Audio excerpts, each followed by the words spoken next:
Nanti serah surat ini ini.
Assalamualaikum warahmatullahi wabarakatuh. Waalaikumsalam warahmatullahi wabarakatuh. Selamat siang dan salam sejahtera untuk kita semua. Perkenalkan, saya Yakob Mahmud selaku host dalam acara ini. Biar lebih akrab, mungkin semua orang, teman-teman saya juga mengenal saya dengan sapaan Pokai. Jadi biar diskusi kita juga lebih akrab, Pak. Bapak Ibu sekalian atau Bapak Ibu peserta atau para pendengar di rumah. Bapak Ibu yang saya hormati, pada tanggal 9 Desember 2020 kemarin ada sekitar 270 daerah yang melaksanakan pilkada serentak. Bone Bolango adalah salah satunya. Tidak hanya itu, Bone Bolango adalah kabupaten yang dimana salah satu calon bupatinya adalah petahana. Tentu hal ini tidak lepas daripada kuasa yang ada di lingkaran birokrasi pemerintahan. Apalagi Bupati Petahana sudah berkuasa dalam tanda kutip hampir 10 tahun di Kabupaten Bone Bolango, dihitung sejak beliau menjadi pelaksana tugas bupati.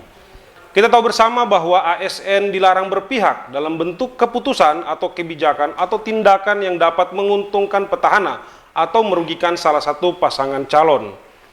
Menurut Menteri Dalam Negeri Cahyo Kumolo, Menteri Dalam Negeri, mohon maaf, Tito Karnavian, netralitas ASN menjadi salah satu kunci keberhasilan daripada pilkada ini, sekaligus juga untuk menghindari aksi anarkis dan konflik di masyarakat. ASN adalah instrumen negeri untuk pelayanan publik. Sebenarnya para ASN sudah tahu, tapi apakah semua yang tahu itu akan taat? Itu semua akan dibahas tuntas oleh dua orang narasumber kita yang hadir pada saat ini. Saya izin perkenalkan narasumber kita yang hadir pada kesempatan kali ini. Yang pertama adalah Insinyur Haji Ishak Ndoma, MSI. Selamat siang, Pak Ishak. Beliau adalah seorang aparatur sipil negara Tulen, pernah menjabat banyak sekali jabatan-jabatan struktural. Ketika saya lihat tadi CV beliau, terakhir itu beliau sebagai asisten asisten 2, kemudian menjadi sekretaris daerah di Kabupaten Bone Bolango. Luar biasa, artinya pengalaman jejak karir dari range paling bawah sampai dengan yang orang bilang hari ini adalah Panglima ASN di Kabupaten Bone Bolango adalah Bapak Ishak Ndoma. Kemudian narasumber kita yang kedua adalah seorang akademisi. Saya sebut nama beliau Profesor Dr. Raup Hatu, MSI. Seorang tokoh akademisi dari Universitas Negeri Gorontalo. Selamat siang, Pak Prof. Assalamualaikum. Pak Prof ini selain sebagai akademisi, pandangan-pandangan beliau menjadi rujukan daripada para pemerintah, baik itu skala lokal maupun secara nasional. Sekaligus beliau punya basic sebagai seorang sosiolog, gitu ya, Pak Prof. Bapak Ibu yang saya hormati, para pendengar di rumah yang sementara mengikuti kegiatan atau siaran ini. Kegiatan ini atau siaran ini adalah kerjasama antara kami Kabupaten Bone Bolango bekerjasama dengan Bapeda Kabupaten Bone Bolango. Mungkin kita langsung saja kita diskus soal bagaimana ini netralitas ASN, karena sebagaimana tema kita hari ini adalah kilas balik netralitas dan partisipasi politik ASN pasca pilkada di Kabupaten Bone Bolango. Mungkin saya langsung kepada Pak Ishak. Menurut Bapak pasca pilkada kemarin di 2020 itu kan kurang lebih ada 270 daerah, Bone Bolango salah satunya. Itu bagaimana Bapak melihat antusiasme dan kemudian partisipasi, kemudian pandangan masyarakat khususnya para ASN terhadap pemilihan di Bone Bolango kemarin? Ya, baik. Terima kasih. Bismillahirrahmanirrahim. Assalamualaikum warahmatullahi wabarakatuh. Waalaikumsalam. Selamat siang. Yang saya hormati Pak Profesor Raup Hatu selaku juga narasumber pada sore ini. Yang saya hormati Pak fasilitator atau host kita pada siang ini, Pak Yakob. Ada beberapa hal yang patut kita menjadi pembelajaran bagi khususnya di Bone Bolango. Bahwa alhamdulillah saya sekdai sudah 6 tahun dan sudah 2 kali mengalami proses pilkada 2015-16 dan 2020. Yang faktor terpenting untuk membumikan netralitas itu adalah yang pertama sosok leadership atau kepemimpinan dari bupati itu sendiri. Nah, ketika bupati tidak punya atau tidak ada hal-hal yang menyebabkan ASN menjadi tidak netral, maka pada saat itu ASN menjadi demokratis dalam pengertian bahwa mereka tidak ada beban, tidak ada paksaan, tidak ada ketakutan. Tapi ketika bupati punya ambisi untuk memenangkan suatu pertarungan dan dengan menekan ASN, maka disitulah muncul ketidaknetralitas. Nah, kita belajar dari 2015-16 kemarin, Bapak Bupati telah memberikan pembelajaran yang sangat luar biasa bagi kita. Kita diberikan kedewasaan untuk menentukan sikap. Ya. Tetapi kami sebagai ASN, sebagai ASN itu, siapapun yang menjadi bupati, kami tetap ASN. Ya. Nah, komitmen itu yang terus kita coba bumikan, kita berikan sosialisasi kepada seluruh ASN di tingkat kabupaten sampai di tingkat kecamatan untuk memahami hal itu, bahwa pemilihan memilih atau melanjutkan aspirasi adalah hak kewajiban suatu negara, warga negara. Maka yang sangat penting itu adalah kepemimpinan. Ya, siapa yang memimpin pucuk pimpinannya itu. Itu bisa kita buktikan di 2015 dan 16 kemarin pemilihan kepala daerah Pak Bupati ikut, kemudian di 2020 ini, di 2020. Yang kedua adalah yang kedua bagi kita adalah bagaimana juga komitmen Bawaslu. Ya, ketika Bawaslu dengan konsekuensi dan ketegasan untuk tidak sekalipun memberikan ruang bagi ASN untuk bersikap tidak netral, maka saat itu juga wibawa Bawaslu sebagai pengawasan di dalam pemilihan kepala daerah itu juga menjadi sesuatu yang sangat berharga, sehingga ada keseimbangan. Tapi kalau Bawaslu juga tidak tegas, ASN juga lau-lau, akhirnya tidak keseimbangan. Yang terjadi di Bone Bolango, Bawaslu itu notabene juga adalah organik kita, artinya bagian dari ASN yang dipekerjakan di sana, tapi satupun mereka tidak pernah atau tidak ada neko-neko. Yang salah di Pruit, dipanggil, diperiksa, dan kita menjawab dengan penuh suatu argumentasi, dan kejadian bukan karena disengaja, cuma sesuatu yang pas di tanda kutip kebetulan, ya, perasaan kebetulan situ. Karena memang ASN kita, alhamdulillah, baik lewat sosialisasi, surat edaran, atau lewat grup-grup kita di WhatsApp, ataupun lewat sosialisasi yang dilakukan oleh Bawaslu, ya, pengalaman yang sudah sekian kali ini ikut pilkada, ikut pileg, itu menyebabkan ada kedewasaan bagi teman-teman ASN. Yang ketiga, kami mendorong ASN adalah bagaimana ASN berperan aktif di dalam mendorong tingkat partisipasi masyarakat untuk menyalurkan suaranya. Ya, yang dianggap tidak netral ataupun yang dianggap berpolitik praktis itu ya ikut-ikutan di dalam hal yang berhubungan dengan yang dilarang itu. Nah, ketika kita sudah mendorong mereka untuk bagaimana masyarakat disadarkan untuk bisa menyalurkan aspirasinya, alhamdulillah di Bone Bolango sudah beberapa kali, baik itu pilkada atau pileg, kita selalu yang tertinggi partisipasi keikutsertaan ke penyaluran suara. Ikut suara. Ini tahun ini yang 2020 ini hampir 90%, 89, sekian. Ya, dari 115.000 pemilih, ya, kita 101.000 yang menyalurkan suara. Dari 115.000 itu berapa persen ASN di situ, atau berapa jumlah ASN Bone Bolango yang ikut memilih? Kita punya ASN cuma 3.500-an, 3.600 sekian. Ya, itu jumlah ASN kita. Di luar honor, ya, jadi aparatur sipil negara. Nah, dan sebagian besar juga tidak ada sebagian juga ada tinggal di kota. Ya. Cuma yang tinggal di Kabupaten Bone Bolango dan seluruh sesuai dengan edaran kami ke seluruh ASN sampai di kantor camat, bagaimana mereka mendorong, menyadarkan rakyat untuk sama-sama menyarukan aspirasinya. Dan rugi kalau tidak terlibat dalam kegiatan politik praktis. Ya. Ya. Karena hal-hal yang tadi, yang 7 hal yang tadi dilarang, jangankan mau bicara, jangankan mau kampanye, jangankan ikut di tempat kampanye, hanya melike, ya. Hanya melike aja di Facebook atau di medsos itu sudah dapat panggilan. Atau cuma foto kebetulan Pak Bupati kita ini kan incumbent, ya.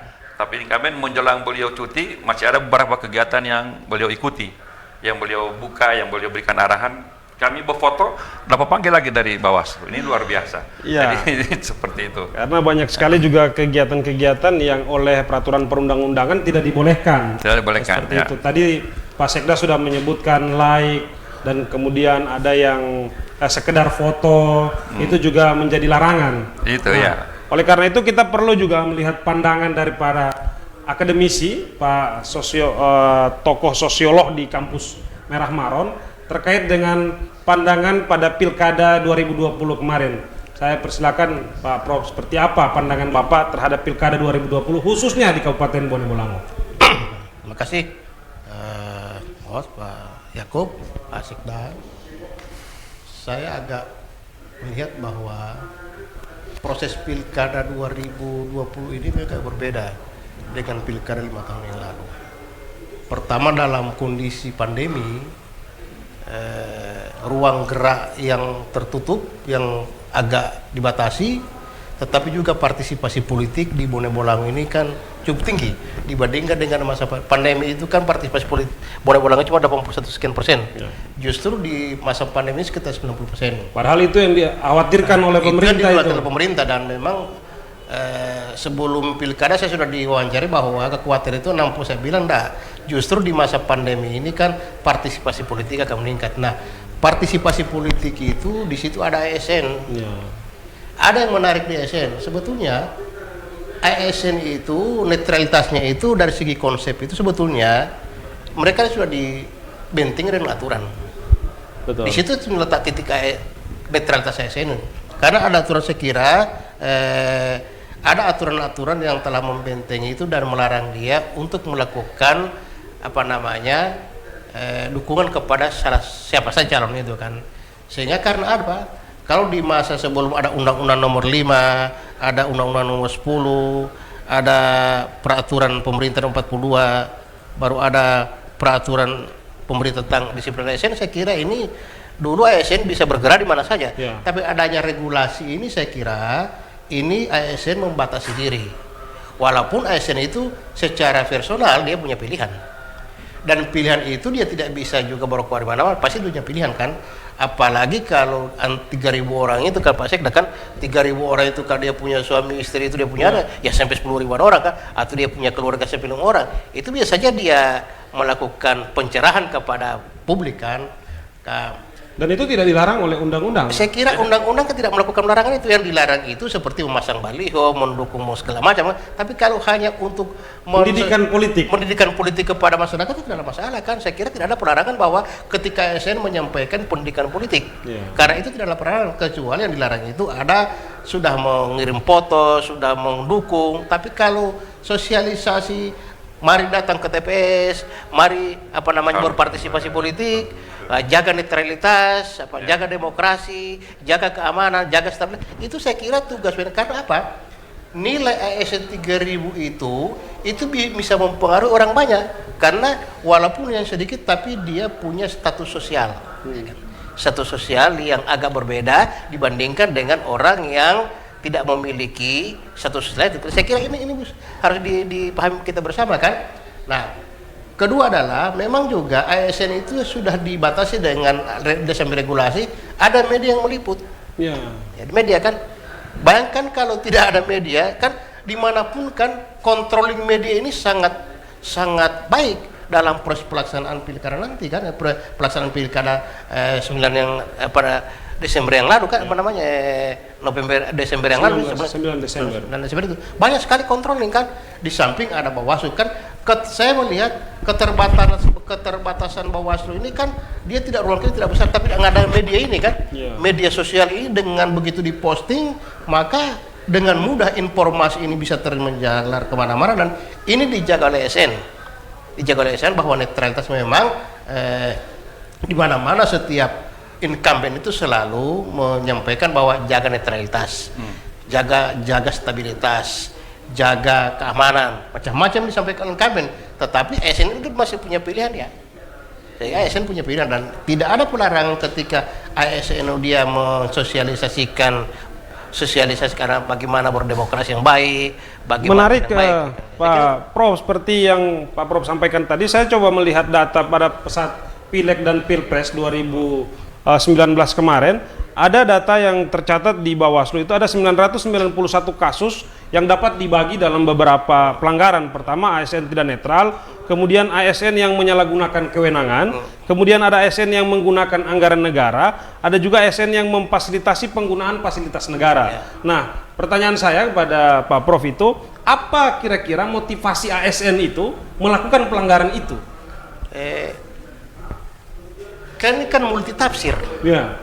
Saya umpamanya katakanlah sebagai ASN ya, seorang ASN kan, umpamanya dia melakukan program ini sudah diprogramkan sebelum ada pilkada kan, baru datang dia membagi program kan. Ya.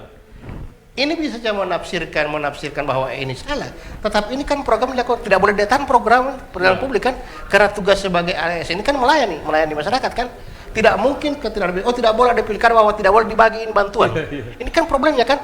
Tetapi ini multitafsir, orang menafsirkan lain, sehingga itu di situ letak ASN bahwa ASN itu memberi penjelasan bahwa ini tidak hubungan dengan pilkada karena ini sebagai tanggung jawab sebagai seorang ASN. Nah, saya kira ketika laporan-laporan itu kan harus dilakukan klarifikasi kan bahwa sebagai ASN, sebagai aparatur sipil negara tugasnya melayani, program-program yang sudah terencana kan tidak mungkin dia batalkan. dia harus selesaikan ini sesuai dengan tupoksi yang telah mereka rencana dari awal untuk proses. Hanya kebetulan pada saat itu sudah terjadinya ada pemilihan, ada pilkada kan, ini yang jadi menarik kan. Pak Sekda, sebenarnya kan kalau melihat ada 991 kasus, ini bicara umum, ya, kita bicara umum, nasional secara umum. Ada 991 kasus secara nasional pada pileg dan pilpres kemarin 2019, karena untuk data pilkada kan belum keluar semua, ini baru selesai. Pelanggaran-pelanggaran masih sementara diproses. Ada, kalau Pak Sekda melihat dari sudut pandang sebagai panglima politik, apa kira-kira yang mendorong orang itu termotivasi untuk melanggar, padahal mereka udah tahu nih Pak, bahwa mereka dipagari sebagaimana pernyataan tadi kan, ada dipagari untuk melakukan ini, jangan melakukan ini, tapi tetap ada saja nih Pak yang coba melakukan pelanggaran terhadap netralitas ASN. Menurut Pak Sekda itu apa motivasinya kira-kira Pak? Ya, kembali tadi saya bilang tadi bahwa faktor leadership ya, kepemimpinan kepala daerah, apalagi kalau kepala daerahnya itu masih incumbent, masih petahana, tentu ASN motivasinya karena beliau ingin menunjukkan bahwa beliau atau yang bersangkutan loyal, atau sebaliknya pimpinan menekan kepala daerah, menekan kalau ngoni tidak tidak mencoba untuk membantu Pak kita begini-begini, kalau kita menang kita mengganti ngoni semua. Ya. Itu yang mendorong ASN. Tapi kalau kepala daerah tidak melakukan itu dan seperti bagaimana dilakukan oleh Pak Hamim kemarin, kami biarkan merdeka tapi bertanggung jawab, tidak ada main tekanan, tidak ada main takut nakut-nakuti itu. Karena data yang kita dapat itu Pak Sekda, yang kita dapat itu dari 991 itu 70%-nya ASN itu melakukan karena terpaksa Pak. Terpaksa iya. Karena ditekan oleh pimpinan gitu ya, secara nasional. Betul, karena terpaksa, takut kehilangan jabatan, takut dianggap tidak loyal. Artinya memang ada dilema bagi kami ASN. Kalau diam dianggap tidak mendukung, bergerak dianggap salah. Kan? Jadi serba salah. Sehingga saya bilang lakukan saja sesuai dengan irama sebagaimana biasa-biasanya atau sebagaimana yang dulu-dulu, tidak ada, jangan pengaruh ada gondangannya dengan atau dengan partai atau pilkada.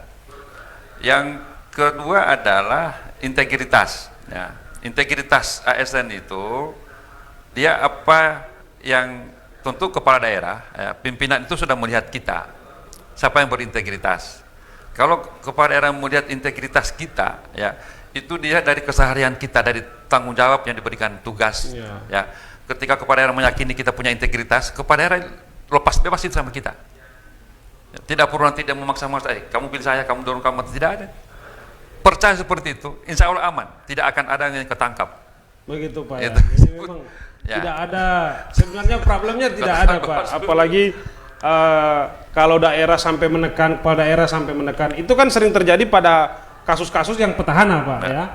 Dan itu kejadian yang kemarin. Tetapi untuk tahun 2020 ini itu lebih gawat lagi, lebih bahaya lagi.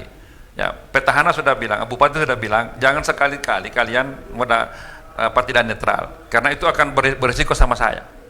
Dan itu juga menjadi komitmen kita juga. Ya, jangan salah, jangan melakukan sesuatu yang bikin fatal, menyelakakan diri sendiri atau menyelakakan petahana. Ya. Kalau kita ASN kemudian kita melakukan sesuatu tidak netral dalam proses pilkada itu, ada dua kemungkinan yang akan dapat hukuman. Kita sendiri dihukum, petahananya dicoret. Nah, ini kan jadi fatal. Nah, daripada Anda melakukan seperti itu, lebih baik Anda tidak lakukan apa-apa. Diam itu emas daripada bergerak bikin tambah-tambah urusan. Iya. Ini juga kan Pak Sekda, kita dapat informasi dari Bawaslu Kabupaten Bone Bolango. Tadi sebelum kesini saya coba komunikasi dengan pihak Bawaslu untuk pelanggaran netralitas ASN untuk Pilkada 2020 ini, ada datanya. Ini saya dapat dari Pak Bawaslu Bone Bolango yang kirim langsung, itu divisinya Pak Alti Muhammad yang kirim ke saya. Di data mereka itu pelanggaran netralitas ASN ada 11. Kemudian yang diteruskan ke KASN ada 5. Kemudian yang dihentikan karena tidak terbukti itu ada 6. Ya. Sedangkan kepala desa itu ada 2 orang kepala desa yang sekarang sangat disayangkan juga Pak, sudah dalam tahap persidangan di Pengadilan Negeri kota terhadap Pilkada 2020. Yeah. Nah, sebelum kalau yang kepala desa nanti kita minta pandangan dari para Pak sosiolog terkait dengan ASN ini, Pak. Ada 11 pelanggaran, kemudian ada 5 yang sudah diteruskan ke KSN. Pandangan Bapak seperti apa itu, Pak? Yang pertama, saya sangat bersyukur dan mengapresiasi kinerja Bawaslu. Ya. Tetapi juga saya sangat berterima kasih kepada ASN saya. Ada 3.826, cuma 11 orang yang Cuman 11 orang. yang Itu luar dianggap biasa. offside. Luar biasa. Tidak Masih lebih ada tidak lebih 2000 sekian tidak lebih yang- dari 100. Tidak lebih dari 100. Tidak lebih dari 100. Artinya di bawah 0, sekian persen. Berarti apa tingkat kesadaran ASN kita untuk mematuhi seluruh aturan yang berhubungan dengan kode etik, perilaku, disiplin ASN dan mematuhi seluruh apa yang undang-undang pilkada itu sudah dipahami. Yang kedua adalah sekali lagi kembali kepada kepemimpinan. Iya. Ya, kepemimpinan kita tidak membebani, ya, sekali lagi tidak membebani, tidak memaksa-maksa, tidak menekan-nekan, tidak menakut-nakuti kita, sehingga kita bergerak sesuai dengan normalnya. Kita bekerja sesuai dengan normatif saja, dan sehingga itu tidak satupun atau tidak lebih dari 11 orang yang ditiup, yang di offside. Itu pun yang 11 itu, ya. Kalau Yang tidak 11 salah, itu kan ada 5 yang diteruskan, 6 yang tidak terbukti, Pak. yang 6 tidak terbukti itu, dan itu saya pantau itu memang betul tidak bisa dibukti karena itu memang hubungannya dengan kegiatan kedinasan. Oh, kegiatan kedinasan. Ataupun yang 5 itu saya belum dapat informasi siapa yang itu, tapi kalaupun itu diproses, insya Allah mungkin bisa Karena nanti setelah datang putusan dari KSN itu yang akan mengeksekusi tetap di daerah tetap sendiri. kembali ke daerah sendiri. Dan Pak Sekda sebagai salah satu yang Dan saya yang akan melakukan itu kan, seperti itu. Berdasarkan PP 53 PP 2010. 53, ya. Nah, ini Pak Prof ini menarik. Ternyata ada juga yang sampai dipidana, Pak. Padahal kan kita juga menganut ultimum remedium. Artinya pidana itu adalah yang paling rendah, paling terakhir yang akan kita lakukan. Sebagai insan hukum juga kami menyayangkan ketika sampai ada pidana. Tapi juga Bawaslu bekerja dengan profesional, saya meyakini itu, karena selain Bawaslu ada Gakumdu di dalam sana. Ya. Ada Gakumdu itu ada di sana polisi dan juga ada dari pihak kejaksaan. Nah, di Bonebolango sendiri terkait dengan Pilkada 2020 ini ada 2 kepala desa yang hari ini sementara disidangkan di pengadilan Kota Gorontalo. Nah, menurut Pak Prof itu seperti apa itu? Saya kira kan di Bawaslu ini kan telah melakukan pengawasan berdasarkan regulasi. Ya. Tapi kan saya melihat bahwa proses demokrasi itu lebih banyak pada hal yang sifatnya komunikasi. Dan proses demokrasi itu kan lebih banyak pada proses komunikasi. Ya. Bagaimana mengkomunikasikan seluruh masalah itu sepanjang dia tidak terlalu melewati aturan yang berlaku. Saya yakin dan percaya bahwa teman-teman di Bawaslu itu telah melakukan kajian terhadap pelanggaran-pelanggaran oleh kepala desa kan, walaupun kepala desa itu kan bukan struktur pemerintah daerah. Ya. Dia adalah undang-undang pada pemerintah daerah, undang-undang lain kan. Tetapi karena ada pelanggaran yang dilakukan, maka saya tidak percaya proses ini bisa berjalan secara komunikatif sepanjang tidak terlalu berhubungan dengan masalah hukum positif. Ya. Jadi sebelum kita masuk lagi lebih dalam soal hukum positif yang Pak Prof sampaikan tadi, kita break sebentar untuk mengkaji lebih dalam lagi. Kita break sebentar.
Ya, kembali lagi kita dalam diskusi kilas balik netralitas dan partisipasi politik pasca pilkada di Bone Bolango.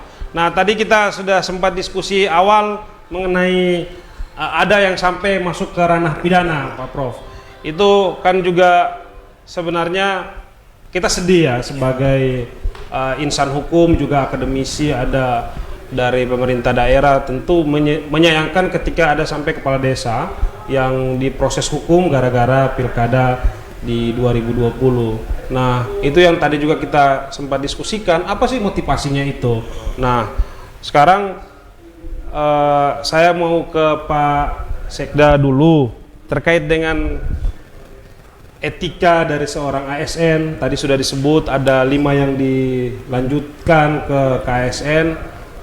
Seharusnya bagaimana sih regulasi terkait dengan etika dan moral ASN seperti itu? Saya silakan. Baik, sekali lagi memang saya kembali kepada kepemimpinan atau leadership itu tadi ya. Cuma memang ada beberapa hal yang ingin coba saya soroti di PP 42 2004 mengenai itu larangan ASN untuk mendekatkan dirinya ke partai politik atau melakukan sesuatu pendekatan kepada partai politik tentang pencalonan dirinya. Pencalonan dirinya. Ya. Ini saya pikir ini sesuatu yang mengebiri apa istilahnya ya, hak asasi. Itu PP itu saya sudah sempatkan ke Sekjen Bawaslu yang beberapa waktu datang ke Gorontalo. Saya bilang ini peraturan tolong direvisi. Ya, ini benar-benar mematikan demokrasi kita dan mematikan, menghambat atau mengebiri. Persisnya apa itu yang itu dilarang? Ada pelarangan ASN tidak boleh mendekatkan diri ke partai politik dalam rangka pencalonan dirinya. Kan ini kan baru membakal calon. Ya. Kalau yang bersangkutan itu mungkin kalimatnya atau peraturan itu mungkin perlu dibuat sesuatu yang lebih ini lagi ya. Saya sempat kubantah ini dengan Bawaslu bahwa kita ini kan baru bakal calon. Nah, bakal calon itu kan belum jadi calon, baru bakal. Kenapa dilarang? Ya. Kenapa dilarang untuk mendaftarkan diri, misalnya ikut pencalonan? Ya. Nanti kalau sudah mendaftarkan diri dan ditetapkan menjadi peserta, barulah boleh mundur dari ASN, dan di situ yang boleh dibuat suatu aturan. Kita ini baru masih dalam proses penjaringan bakal calon. Ada dilema begini. Ketika partai melakukan penjaringan bakal calon, beliau partai-partai tidak hanya orang politisi yang dijaring, birokrasi juga dijaring. Nah, tetapi partai punya aturan bahwa penjaringan dari tanggal 1 November sampai tanggal 30 November. Diberi waktu cuma 6 bulan sebelum.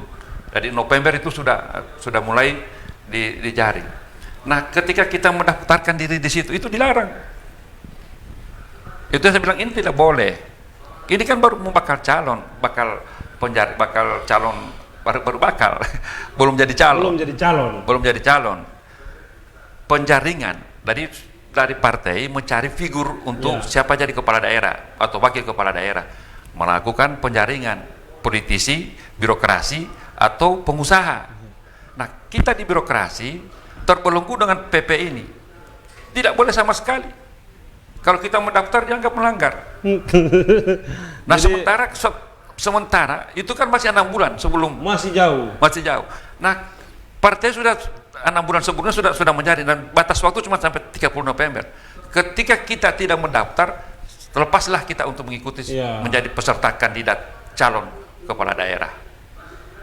Dan waktu itu juga belum mendeklarasikan diri kan, Pak? Belum kan. Baru sementara ada penjaringan, baru sementara dijaring kan, kita baru mendaftar dijaring, biar nanti partai yang akan mengurus.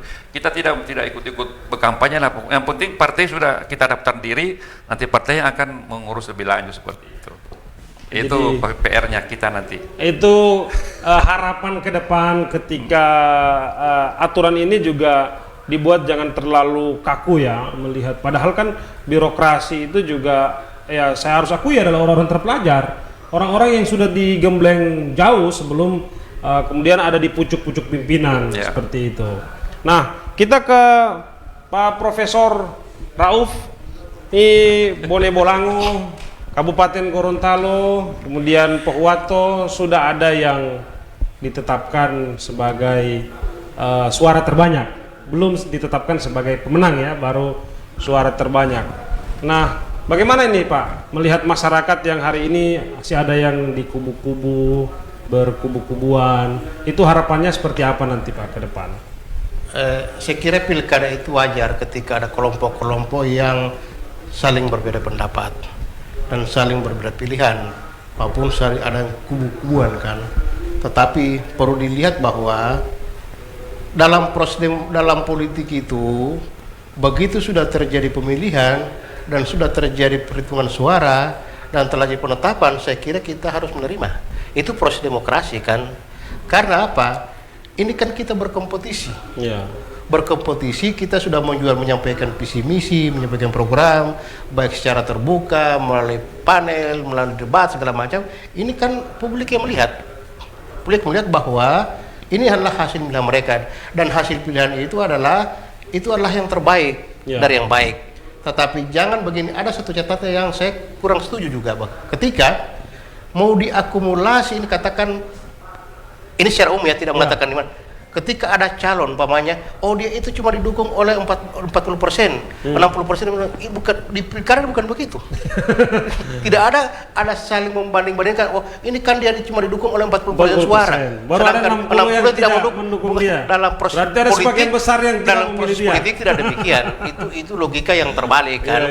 Proses itu adalah mana yang menang, yang suara terbanyak dari yang itu yang diakui secara baik secara regulasi, menang satu suara baik secara politik mau secara demokrasi. Tidak boleh berargumentasi 60% tidak setuju kok, berarti cuma 40 ini dalam proses bukan begitu modelnya kan. Tapi saya yakin dan percaya ketika ini akan terpilih dan sudah dilantik nanti, sekira publik melihat. Dan ada yang paling menarik Gorontalo Pak Bukai, dari 3 calon ini yang suara terbanyak 3 daerah itu ada 2 perempuan. Sejarah Gorontalo ini, di pilkada Gorontalo ini nanti tahun 2020 ada pimpinan daerah perempuan, Pohuwato dan Bonebolango. Ini yang menarik bagi kita, berarti sudah terjadi pergeseran pola berpikir, berpikir pemilih kan, bahwa mereka akan bergeser bagaimana peran posisi perempuan itu dalam posisi demokrasi di Gorontalo. Di Gorontalo baru dalam sejarah Gorontalo itu baru 2020 ini adalah Republik melihat memilih seorang perempuan menjadi kepala daerah, dan itu pilihan, tidak boleh ditentang, itu pilihan kan. Kali ini proses demokrasi.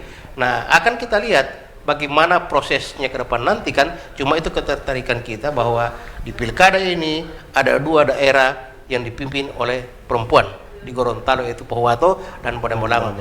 Saya yakin dan percaya, toh juga kalau ada tuntutan, ada protes, ada laporan, saya kira ada skema perundang-undangan kan, sudah ada protap perundang-undangan yang akan melihat itu kan berdasarkan regulasi ada. Saya yakin dan percaya bahwa pemilu di Gorontalo ini yang paling bagus karena partisipasi pendidikan bagus kan, meningkat kan, itu yang perlu kita sadar. Dan saya yakin dan percaya ini sebuah dinamika dalam berpolitik di Gorontalo.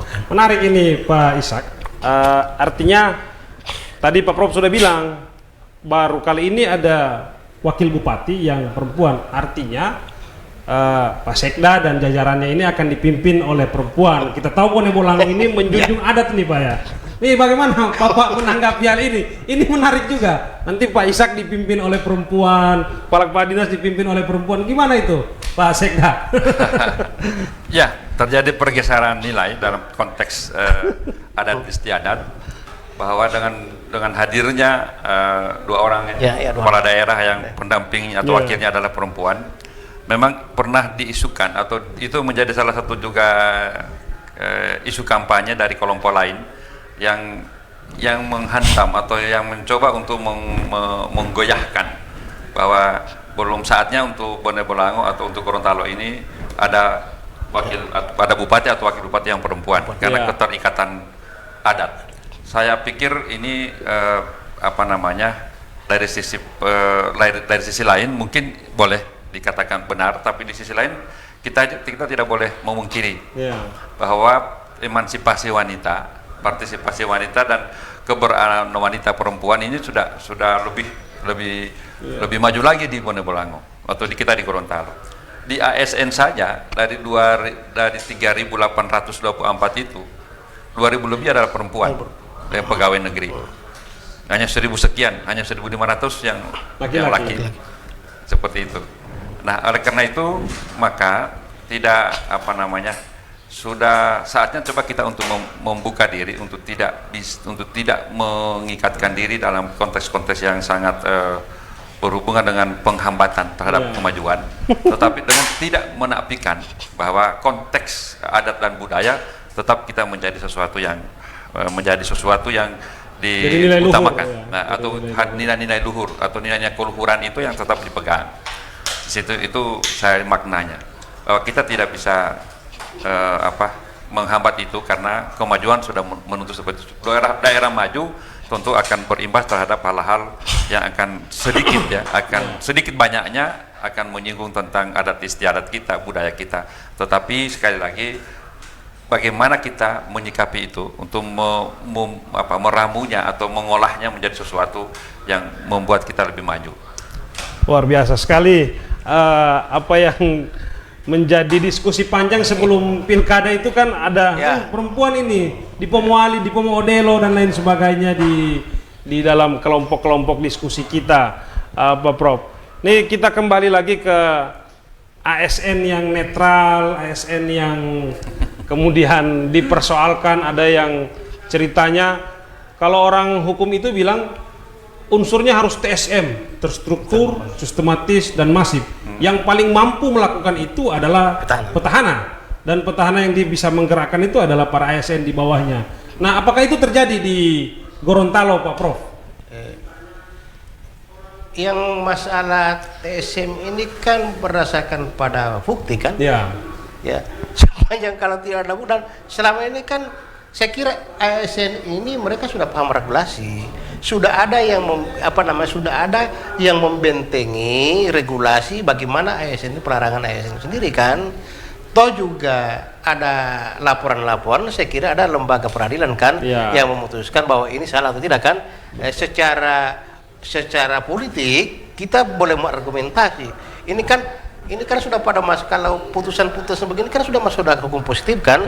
Tapi kita berargumen secara politis oke saja, tapi proses pembuktiannya adalah bagaimana, apakah ini terbukti atau tidak? Proses pembuktian hukum. Pembuktian yang berlaku lah. Karena apa? ASN kan sudah dibentengi. Apalagi petahana itu sudah menyampaikan, silakan Anda bekerja sesuai dengan tata aturan berlaku. Dan selama ini ketika mengikuti ASN itu juga ketakutan juga ya kan? Ketakutan juga ketika dia melanggar kan, karena sudah dibentengi dengan aturan-aturan ini kan. Toh juga umpamanya ada hal-hal yang sifatnya pelanggaran, saya kira ini proses pembuktian kan, kemarin tadi ini kan ada 11 orang kan, 11 orang 6 orang tidak terbukti kan, ini kan proses itu kan yang dilakukan. Saya yakin dan percaya bahwa memang ASN itu sedikit, tetapi pengaruhnya besar. Pengaruhnya besar walaupun jumlahnya sedikit, tapi dia pengaruh besar. Pengaruhnya besar karena dia memiliki status sosial yang agak berbeda dengan yang lain kan. Dengan status sosial itu, maka minimal di kampung itu didengar dia. Ya kan? Di keluarganya didengar, jangan di kampung itu, di keluarganya saya didengar, di kampungnya didengar. Nah, mendengar dia mengkampanyekan kepada siapa kan kita tidak tahu kan? Kita tidak tahu. Saya kira ASN juga tidak boleh ditutup-tutupi, tidak boleh Anda berbicara kan? Tidak boleh Anda berbicara. Ruang gerak tetap akan ada, tetapi ruang gerak ada larangan untuk melihat konsep itu. Saya kira itu yang paling menarik, Pak. Ini juga kan setelah pilkada tentu yang tadi kubu-kubuan sudah mulai meredup lagi, jadi mulai ada biarlah proses hukum sementara berlangsung, ada yang masuk, ada yang tidak sampai di proses hukum. Harapan kami juga jangan semua langsung masuk ke ranah pidana karena penjara itu sudah penuh. Bahkan bukan pepatah ya, ada pendapat orang menyatakan bahwa tidak semua orang jahat itu ada di dalam penjara dan tidak semua orang baik itu ada di luar penjara. Kira-kira seperti itu. Nah, kita mungkin langsung ke closing statement. Sebagai kesimpulan dari diskusi kita ini, melihat pilkada Bone Bolango yang kemarin, ada ASN yang terdampak, ada juga yang tidak. Tapi kan target kita ini bukan soal menghukum ASN atau tidak menghukum ASN, tapi bagaimana daerah ini punya pemimpin, menghasilkan pemimpin, melahirkan pemimpin yang mampu membawa perubahan. Nah, saya minta closing statement dari Pak Sekda Kabupaten Bone Bolango. Saya persilakan. Ya, alhamdulillah kebetulan juga sudah selesai ini pilkada dan sudah ada penetapan dengan tingkat perolehan suara yang terbanyak adalah Bapak Hamimpo dan Ibu Merlan Uloli, Bupati dan Wakil Bupati 2021 sampai 2024. Kami selaku Sekretaris Daerah yang pertama adalah menyampaikan terima kasih dan penghargaan yang setinggi-tingginya kepada seluruh penyelenggara pilkada yang telah menyelesaikan pilkada ini dengan sebaik-baiknya tanpa ada kerusuhan, tanpa ada keributan dan lain-lain. Semuanya berjalan dengan normal dan demokratis, aman dan tentram. Yang kedua juga ucapan terima kasih kepada seluruh ASN yang mampu menjaga netralitas walaupun ada eksiden, kecelakaan yang ketangkap. Itu saya pikir itu ada kecelakaan, tapi pada sesungguhnya seluruh ASN ini sudah sangat mengerti ya apa akibatnya ketika mereka tidak netral. Ada Bawaslu juga yang kami ucapkan terima kasih yang dengan sangat jeli mengawasi kita untuk tetap bekerja normatif dan tetap netral. Yang ketiga adalah kami juga menyampaikan kepada teman-teman yang sudah dalam proses Bawaslu itu, insya Allah ini bisa diselesaikan dengan sebaik-baiknya, karena nanti setelah ada pemeriksaan dari Komisi ASN itu kembali juga kepada kepala daerah, diserahkan kepada kepala daerah sebagai pejabat pembina kepegawaian. Keempat terakhir adalah pada akhirnya juga ya seluruh ASN ya, dan termasuk masyarakat yang ada di dalamnya, kita akan ada kepala daerah yang akan dilantik nanti Februari 2021. Dan saya harapkan atau kami harapkan tidak ada lagi kubu-kubuan, tidak ada lagi kelompok-kelompokan. Semua kita satu, ASN harus satu di bawah naungan Korps Pegawai Republik Indonesia Korpri. Kemudian juga kita komitmen untuk bagaimana membangun Bone Bolango yang jauh lebih baik ya. Sebagaimana juga kita punya lagu Mars Korpri maju, dan terus untuk bagaimana membangun Bone Bolango yang makin cemerlang itu. Tidak ada hal-hal lain kecuali bergandengan tangan untuk membantu dan menjadi orang-orang yang diantarkan oleh Bapak Bupati. Yang kelima, orang yang ketakutan, orang yang bikin salah.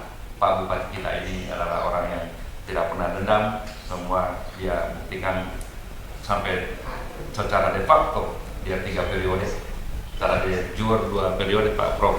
Ya. Tetapi itu mereka atau Pak Bupati lakukan, sehingga kita semua di sini bisa menyelesaikan tugas yang diberikan oleh daerah, oleh negara untuk bertanggung jawab terhadap tupoksi dan menyelesaikan tugas sebaik-baik. Barangkali demikian, terima kasih. Assalamualaikum warahmatullahi wabarakatuh. Saya berikan kesempatan kepada Prof untuk closing statement, Prof. Ya, silakan. Yang pertama saya kira saya memuji masyarakat Bone Bolango karena tingkat partisipasi politik 91% atas itu adalah cukup memang baik dalam proses demokrasi kita kan di masa pandemi. Dan masa pandemi ini memang sebelum itu berarti kesadaran berpolitik masyarakat Bone Bolango itu memang sangat tinggi dalam proses demokrasi kita. Yang kedua adalah saya mengikuti proses debat ini mulai dari debat pertama, kedua dan 3, dan saya telah membedah visi misi calon bupati wakil bupati. Dalam visi itu saya yakin dan percaya bahwa apa yang disampaikan oleh calon terpilih maupun yang belum terpilih itu saya kira boleh dipadukan untuk bagaimana membangun Bone Bolango ke depan, dengan catatan bahwa saya kira himbauan saya kepada yang terpilih juga dapat juga mengakomodir apa visi misi yang calon-calon itu ada juga yang boleh disampaikan dalam dikembangkan dalam proses nanti diimprovisasi untuk pengembangan Bone Bolango ke depan. Yang ketiga adalah ini juga sebagai pesan juga kepada teman-teman tim sukses juga kan. Ini juga kadang-kala juga gerakan-gerakan ini sudah selesai ya, berilah masukan kepada bupati, wakil bupati ke depan bagaimana sebetulnya membangun Bone Bolango ke depan, karena persaingan kompetisi di 2020-2024 nanti saya kira sudah cukup bagus karena kita akan berhadapan dengan bagaimana perkembangan daerah ke depan. Saya yakin bahwa ASN itu tetap bersatu, toh juga ada pilihan beda-beda pilihan kemarin itu kan, itulah merupakan dinamika dalam berpolitikan kita. Saya yakin dan percaya bupati terpilih ini tetap akan berpatokan pada regulasi yang ada, tidak akan memandang secara sisi politik tetapi juga sisi regulasi berdasarkan peraturan perundang-undangan yang berlaku. Saya kira itu Pak. Ya. Baiklah Bapak Ibu pemirsa yang menyaksikan kami live Facebook di sini di studio maupun di rumah. Alhamdulillah diskusi kita terkait dengan kilas balik netralitas dan partisipasi politik pasca pilkada di Bone Bolango telah disimpulkan oleh para narasumber. Terima kasih kepada bapak-bapak narasumber yang telah berkenan hadir dan berbagi ilmu yang sangat luar biasa dalam forum ini. Juga terima kasih kepada panitia penyelenggara kami Kabupaten Bone Bolango dan juga Bapeda Bone Bolango. Dengan acara ini terselenggara, insya Allah membawa kebaikan bagi kita semua. Terakhir, saya mau menutup sesi ini dengan satu quotes yang disampaikan oleh Pak Abhan SHMH. Pak Abhan ini ketua Bawaslu ini adalah pengacara. Jadi dia basicnya adalah seorang lawyer, seorang pengacara. Dia menyampaikan begini, netralitas ASN memiliki peranan penting dalam menjaga profesionalisme kerja ASN dalam menjalankan tugas dan fungsi pelayanan publik. Politisasi birokrasi oleh pihak tertentu akan berimplikasi terhadap kualitas pelayanan yang akan diberikan kepada rakyat. Mungkin itu dari kami. Billahi taufik wal hidayah. Assalamualaikum warahmatullahi wabarakatuh. Waalaikumsalam warahmatullahi wabarakatuh. Pemungutan suara sebagai tahapan pilkada serentak di Kabupaten Bone Bolango tahun 2020 telah selesai diselenggarakan. Berdasarkan Surat Edaran Mendagri nomor B/71-SM.00.00/2017, ada beberapa kode etik ASN yang tercantum dalam surat edaran tersebut, yaitu ASN dilarang melakukan pendekatan terhadap partai politik terkait rencana dan pengusulan dirinya ataupun orang lain sebagai bakal calon kepala daerah atau wakil kepala daerah. ASN dilarang memasang spanduk atau baliho yang mempromosikan dirinya ataupun orang lain sebagai bakal calon kepala daerah atau wakil kepala daerah. ASN dilarang mendeklarasikan dirinya sebagai bakal calon kepala daerah atau wakil kepala daerah. ASN dilarang menghadiri deklarasi bakal pasangan calon atau calon kepala daerah atau wakil kepala daerah dengan atau tanpa menggunakan atribut bakal pasangan calon atau partai politik. ASN dilarang mengunggah, menanggapi seperti like, komentar, dan sejenisnya atau menyebarluaskan gambar atau foto bakal calon atau bakal pasangan calon kepala daerah, menyebarluaskan visi misi bakal calon atau bakal pasangan calon maupun keterkaitan lain dengan bakal calon ataupun bakal pasangan calon kepala daerah melalui media online maupun media sosial. ASN dilarang melakukan foto bersama dengan bakal calon kepala daerah atau wakil kepala daerah dengan mengikuti simbol tangan atau gerakan yang digunakan sebagai bentuk keberpihakan. ASN dilarang menjadi pembicara atau narasumber pada kegiatan pertemuan partai politik. Jika melanggar akan mendapatkan sanksi moral, selain itu juga akan mendapatkan hukuman disiplin. Netralitas ASN adalah sebuah keniscayaan. Bagaimana dan sejauh mana netralitas serta partisipasi ASN dalam Pilkada di Bone Bolango tahun 2020? Saksikan hanya di live podcast Bapeda Litbang dengan tema Kilas Balik Netralitas dan Partisipasi ASN Pasca Pilkada Bone Bolango, Jumat 18 Desember 2020 pukul 14.00 waktu Indonesia Tengah.